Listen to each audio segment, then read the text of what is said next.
Antioxidants save you from dementia, diabetes, cancer, and heart attacks. Stop buying your antioxidants and start making them.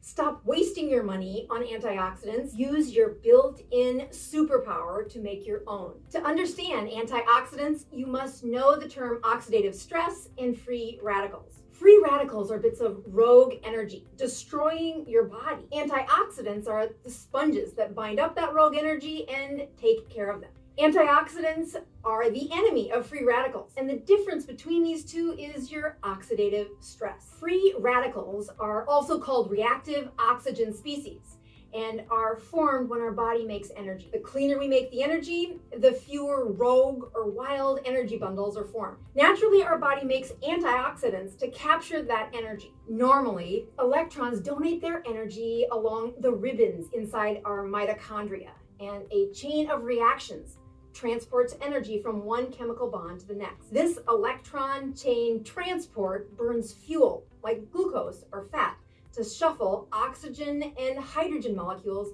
across the membrane that keeps us alive. Free radicals form when energy is unaccounted for. And when one of those little fellas escapes, we depend on our built-in antioxidants to catch that energy and tame it. The imbalance between mismatched energy and the sponges is our oxidative stress. Behaviors like smoking, excessive radiation, or a severe sunburn push the movement of a bunch of electrons from one chemical element to the next. A hearty dose of radiation hits our body and produces a bundle of free radicals. It's too fast for our body to sponge up all those wisps of electrical energy zigging around our cells, causing damage. That zigzagging electron bounces around the cell and it causes damage to our system. It destroys our DNA, it destroys our mitochondria, and we deliver antioxidants to chase them away. Oxidative stress triggers our body to react, and the inflammatory mediators in our immune system are activated. Oxidative stress is actually a good thing when it's short term. With immune systems activated, we can attack a problem or kill off a process in our body. But long-term activation of oxidative stress, it really starts the aging process for all kinds of medical problems that lead you to my clinic. For over 2 decades, I've treated patients with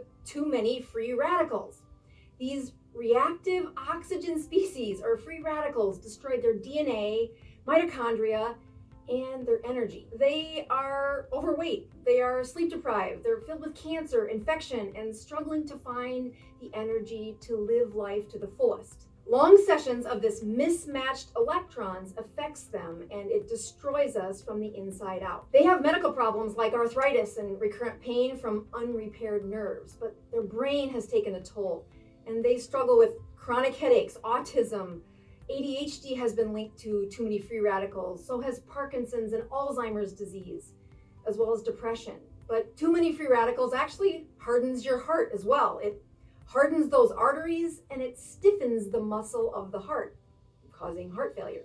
Too many free radicals and not enough antioxidants wrinkled them. It actually wrinkled them from the inside and made them into old people problems. In short, their cells were old on the inside, but that aging process started long before I diagnosed them. The major source of free radicals happens deep within the cell.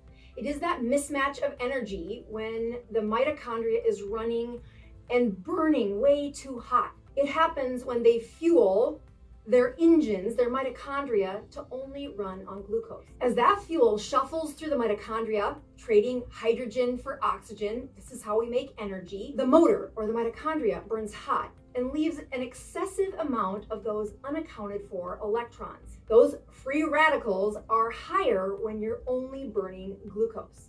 And as a result, the actual heat inside the mitochondria gets higher and higher. Years of this chronically elevated temperature happened with years of chronically elevated blood sugar. The sugar is in excess and it's persistent with making too many of these free radicals. If you look closely at their mitochondria, they're actually damaged. The walls have broken parts in the mitochondria. Energy leaks out the side and starts firing around the cell. Those rogue energy processes get chased by the antioxidants, but often don't get caught.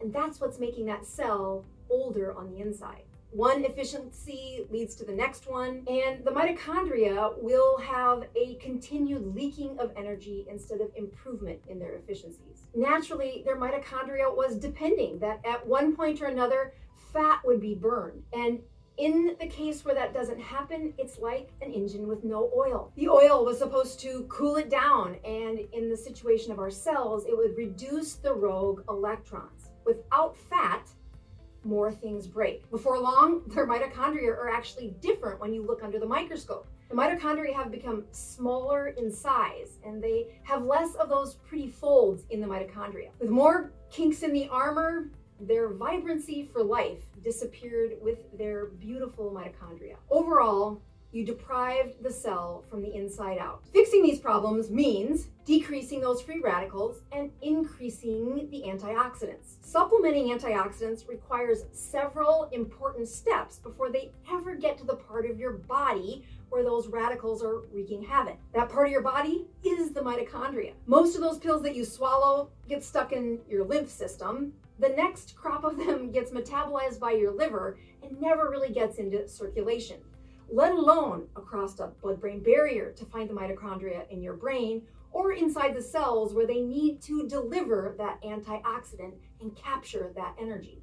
Instead of taking the antioxidants, you should home brew your own by oiling your cells. Yes, stop using the glucose as your fuel and use fat for fuel. When you break down fat into its components, you can have ketones, and both fat and ketones burn through the mitochondria in a different way. Yep, a state of ketosis removes those free radicals. Trade the glucose fuel for a ketone, one called beta-hydroxybutyrate, and that fuel enters into the mitochondria. You'll use that same electron chain transport, trading hydrogen and oxygen for energy, just like the glucose did, but a ketone fuels that mitochondria cleaner. It also results in a higher amount of energy with using less oxygen to do that, all at a cleaner pace. Far fewer free radicals are formed. Yes, ketones decrease the formation of free radicals, and it also sponges up rogue electrons. Instead of glucose burning through the mitochondria, forming free radicals within the cell, a state of ketosis absorbs the excess rogue energy of oxidative stress. This is doubly delicious. Decreased production and increased absorption increases the alleviation of your oxidative stress. Before long, you'll see the mitochondria beginning to mend, and then eventually being replaced with better, healthier looking mitochondria. This has no better example than what it does for brain cells. The neuroprotection by replacing mitochondria and keeping them as healthy and with as many of those folds as possible correlates to the best brain function as you age. If you want cells that are wrinkle-free, check out the secret to Halle Berry's perfect ageless skin on this video. I'll see you there.